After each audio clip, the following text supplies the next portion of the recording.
आज का हमारा टॉपिक है रियल नंबर्स। देख सकते हैं।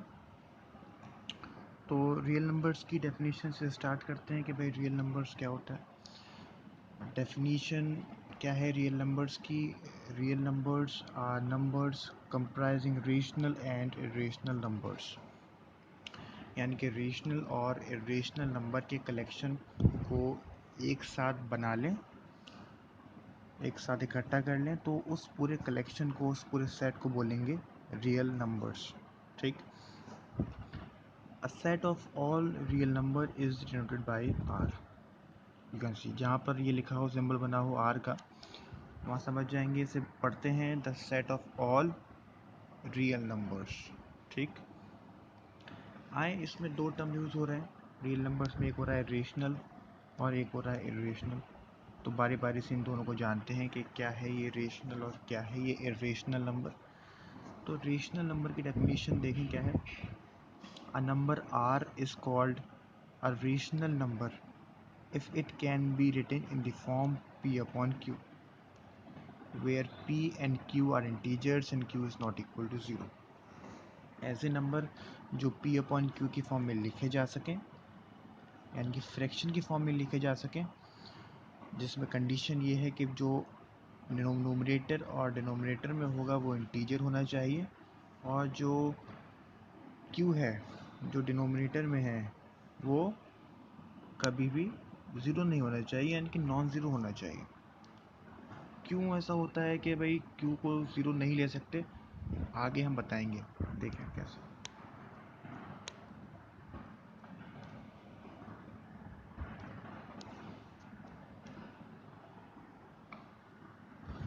पहले एग्जांपल देख लेते हैं। एग्जांपल है a set of natural number, whole number, integers. जितने भी नेचुरल नंबर हैं, नेचुरल नंबर क्या होता है? Number start from 1 2 3 and so on up to infinity. Whole number, a number start from zero, zero से स्टार्ट होते हैं, 1 2 3 and so on. Integers, the set of positive numbers, negative numbers, including 0। Why do we insist that q is not equal to 0? क्यों हम कहते हैं कि जो denominator में लिखा हुआ है q वो 0 नहीं होना चाहिए? देखें भाई, q को 0 पुट कर दीजिए तो क्या हो जाएगा, p अपॉन 0। अब आप अपना मोबाइल उठाएं या कैलकुलेटर उठाएं, अगर आप p को 0 से डिवाइड करेंगे तो लिखा आएगा कैन नॉट डिवाइडेड बाय 0। ठीक है, या इन्फिनिटी भी इसको बोलते हैं। एक फाइनाइट वैल्यू आपको नहीं मिल रही है। फाइनाइट से मतलब 1 2 3, एक पर्टिकुलर वैल्यू आपको नहीं मिल रही है। ठीक। और p को इंटीजर ही लेंगे। ये तो रेशनल नंबर की डेफिनेशन का हिस्सा है कि p और q इंटीजर होने चाहिए। ठीक है, सिवाय q ज़ीरो नहीं होना चाहिए, ज़ीरो इंटीजर होता है। ठीक, इसलिए एक लगा दिया है कि q is not equal to 0। देखें नीचे। So 1 upon 0 is not rational, क्योंकि इन्फिनिटी है, कोई फाइनाइट वैल्यू नहीं आ रही है। But 0 is a rational because 0 can be written as 0 upon 1। जितने भी नेचुरल नंबर हैं 1 2 3, उसको जैसे 1 है तो 1 अपॉन 1 लिख सकते हैं, 2 है तो 2 अपॉन 1 लिख सकते हैं। तो ये p अपॉन q की फॉर्म हो जाएगी, जिसमें q यहाँ पर 1 ले रहे हैं q, तो 1 इज़ नॉट इक्वल टू 0 वाली कंडीशन में सेटिस्फाई कर रहा है। इस वजह से सारे नेचुरल नंबर, सारे होल नंबर, सारे इंटीजर्स जो होते हैं वो रेशनल नंबर कहलाते हैं। आइए एक और क्वेश्चन देखें कि इस 22/7 रेशनल। ठीक है, 22/7 को देखें तो ये p अपॉन क्यू की फॉर्म भी है, इसमें p और q इंटीजर भी हैं, और q जो है वो नॉन ज़ीरो भी है। ठीक है, but the answer is no. जब ये रेशनल नंबर नहीं है तो क्या है, तो ये इरेशनल नंबर है। अब ये क्या होता है, डेफिनेशन देखेंगे इसकी।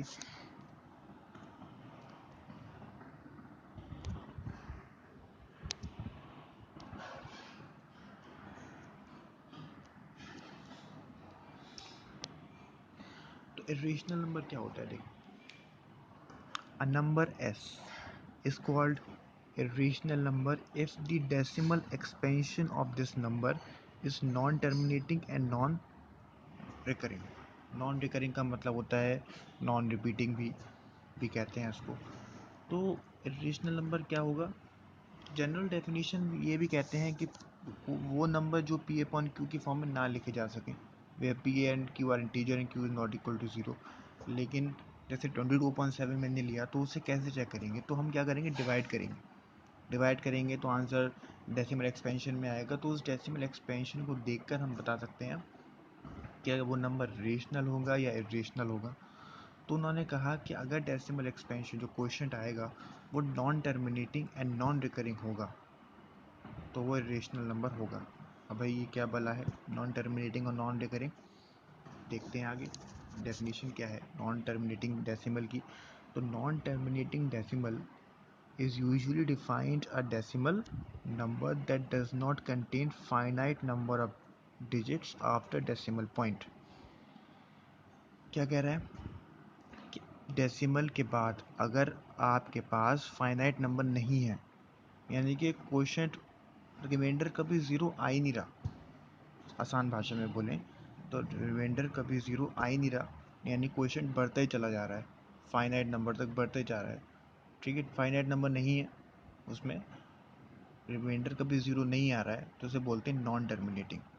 दूसरा है non recurring decimal are those decimal in which after decimal point there is no repetition of same value. After decimal के बाद नंबर जो है वो सेम नहीं आना चाहिए। मैं आपको एग्जांपल बताऊंगा कि कैसे चेक करते हैं। नीचे देखें, आए देखें 22.7 है। 22.7 को जब हम डिवाइड करेंगे तो आप देखेंगे 3.14159 पॉइंट सो वन आता जाएगा। तो आप देख सकते हैं आफ्टर डेसिमल के बाद ये जो नंबर है ये बढ़ते ही चले जा रहे हैं, यानी कि रिमाइंडर कभी ज़ीरो नहीं आ रहा, इसलिए बोल रहे हैं इसको नॉन टर्मिनेटिंग। और आप देख रहे हैं डेसिमल के बाद जो नंबर है वो अलग अलग आ रहे हैं, 1415, ऐसा नहीं है कोई नंबर रिपीट हो रहा है। रिपीट मतलब 555, जैसे 5 आ गया है, 55555 ऐसे आने लगे तो बोलेंगे ये तो रिपीटिंग है, बट इस केस में ये नॉन रिपीटिंग है, नॉन रिकरिंग बोलते हैं उसको।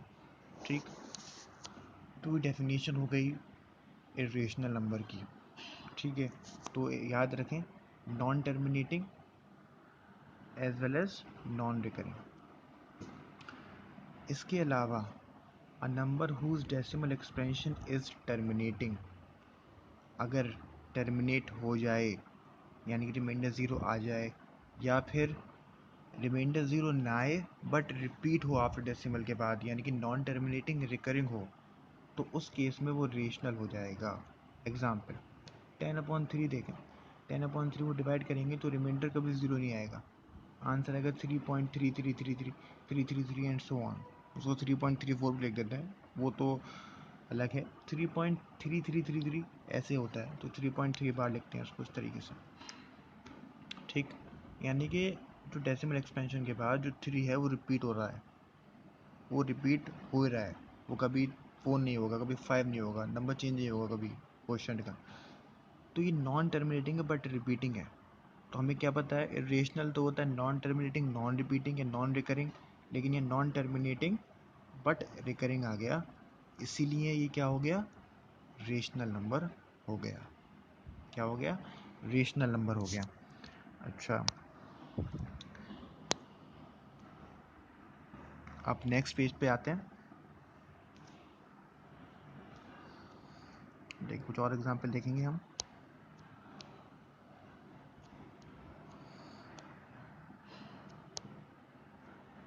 देखें रूट 4। रूट 4 क्या है भाई? रूट 4 जैसे मैंने पिछले में बताया था, एग्जाम्पल लिखे हुए थे रेशनल नंबर के, रूट 2, रूट 3, ये सारे एग्जाम्पल होते हैं। अच्छा, रूट 4 का रेशनल नंबर है, रूट 4 का अगर आप सॉल्व करेंगे तो +-2 आएगा। तो भाई +-2 तो एक इंटीजर है, तो इंटीजर तो रेशनल नंबर होता है, तो ये रेशनल नंबर होगा। 1/7 को डिवाइड करेंगे तो आपका आएगा 0.142857 बार। ठीक है, तो तो उसमें ऊपर बार लग गया। बार का मतलब ये जो नंबर लिखा है 142857, ये 7 के बाद फिर 142857 लिखा जाएगा। यानी कि नंबर जो है वो नॉन टर्मिनेटिंग है बट रिपीटिंग है, इसलिए ये फिर से रेशनल नंबर हो गया। देखिए कितने डिजिट के बाद ये रिपीट हो रहा है। कई लोग क्या करते हैं 4 या 5 बार चेक कर लिया, देख लिया कि भाई ये तो नॉन टर्मिनेटिंग है, नॉन रिकरिंग है, रेशनल लगा दी, लेकिन नहीं। 1/7 ये एनसीईआरटी का सवाल है, एनसीईआरटी में भी गिवन है ये सवाल। मैं एनसीईआरटी को फॉलो करूँगा, एनसीईआरटी के क्वेश्चंस कराऊँगा, और आप लोग अगर कमेंट करेंगे तो मैं आर डी शर्मा या फिर और भी बुक्स हैं उसके मैं एमसीक्यू करा सकता हूँ। ठीक है,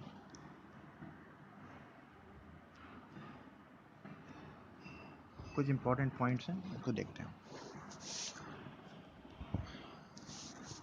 rational times irrational is irrational, यानी कि अगर मैं किसी इरेशनल नंबर में रेशनल के मल्टीप्लाई कर दूं तो वो नंबर हमेशा इरेशनल ही होगा।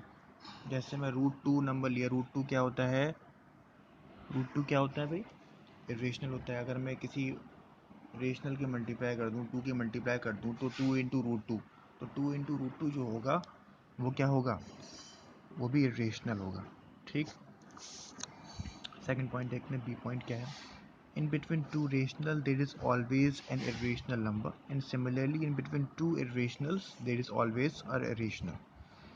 किसी भी दो रेशनल के बीच हमेशा एक इरेशनल होगा, और किसी दो इरेशनल के बीच हमेशा एक रेशनल होगा। ठीक, और इन बिटवीन टू रेशनल और irrational there are infinite number of rational and irrational. ठीक,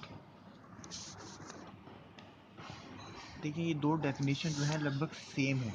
सेम क्या है, मैंने आपको बताने की कोशिश करी है कि कोई भी दो रेशनल के बीच एक ना एक इरेशनल होता है। मैं ये ऐसे क्यों बता रहा हूँ, किसी किसी क्वेश्चन में ये यूज़ हो जाता है, कभी ऊपर वाली बी डेफिनेशन यूज़ हो जाती है, कभी सी डेफिनेशन यूज़ हो जाती है।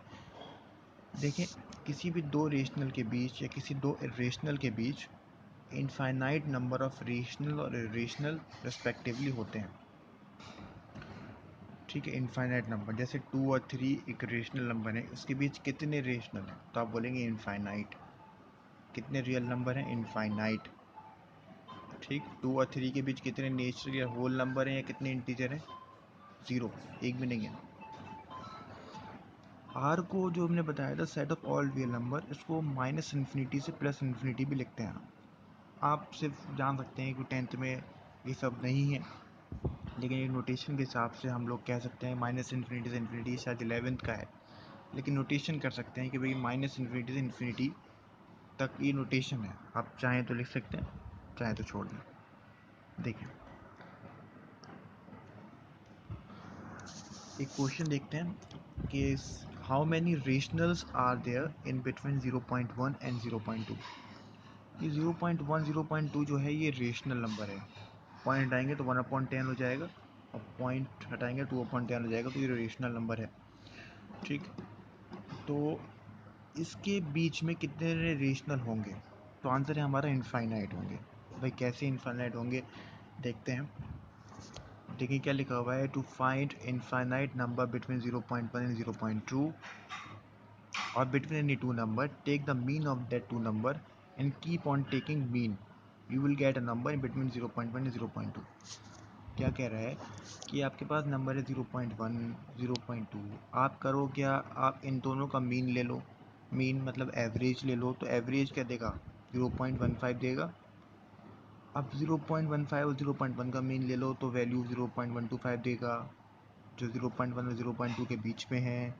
अब 0.125 और 0.15 का मीन ले लो तो 0.1375 देगा, तो फिर से 0.1 0.2 के बीच में है। तो ऐसे कितने ले सकते हैं भाई, बहुत ले सकते हैं, अनकाउंटेबल बार ले सकते हैं। तो इसीलिए किसी भी दो रेशनल या दो इरेशनल के बीच इनफाइनाइट रेशनल और इरेशनल होते हैं।